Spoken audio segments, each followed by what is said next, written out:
we've got a park and we want the shortest distance from A to C. So we're either going to go up and along, and that would be 40 and 60. So let's just in our head have it, one route would be 100. Or we can go a more direct route, and we can go straight this way, except there's a path, so we can't do that. We're going to have to go up this way and then around the path and then carry on. Now I reckon that's going to be a quicker route because it is definitely more direct. It goes a little bit out the way along the path, but let's see if it's less than 100. So we're told that we've got a circular path and the diameter is equal to 10. So I think the first thing I'm going to do is work out this half of the circumference. So let's look at the whole circle. The circumference is equal to pi times the diameter, or 2 pi times the radius, the same thing. So in this case, that is going to equal 10 pi. And I'm going to leave it in terms of pi here. And therefore, if I want half of that circumference, which I want here, it's going to be 10 pi divided by 2. It's going to be 5 pi. I'm just going to leave that there for the moment. I'm not going to do anything else with it. Right, now, let's think about how am I going to find this diagonal line here? Well, forget about this. Forget about the circular path for the moment. We can draw it as a triangle. We can draw ACD as a triangle and find the full length of the diagonal. So I've got 60 and I've got 40.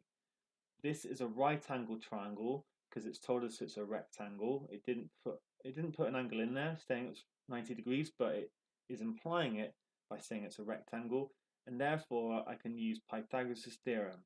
I know that a squared plus b squared is equal to c squared, where c is the longest side. And so if I want c, I'll do 40 squared plus 60 squared equals c squared. I'll then need to square root it. So I'm just going to write it as one single calculation there. Okay, I can put that into my calculator carefully, and then I get 20 root 13. I think maybe at this point I'll actually start writing things down like as decimals. So that's going to be 72.111. I'm going to try and write a few extra decimal places than perhaps I need. So for A to C, right, let's just think about this carefully. AC, that is going to be this 72.111. Sorry, that's a point. It looks like a minus. That came out a bit wrong.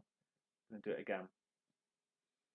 AC is going to equal 72.111, but I don't want the full length. I want the full length, but then I need to minus this 10.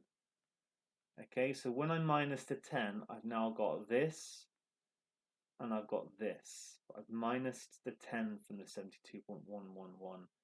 But to go the full way, I need to then add on my 5 pi. Okay, I really need to show this working carefully.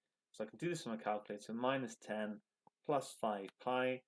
I've kept it as pi just to avoid unnecessary, number of decimal places.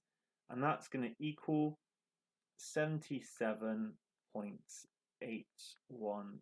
Let's chuck another one in. It doesn't say how to leave it, so actually that would be perfectly fine as an answer.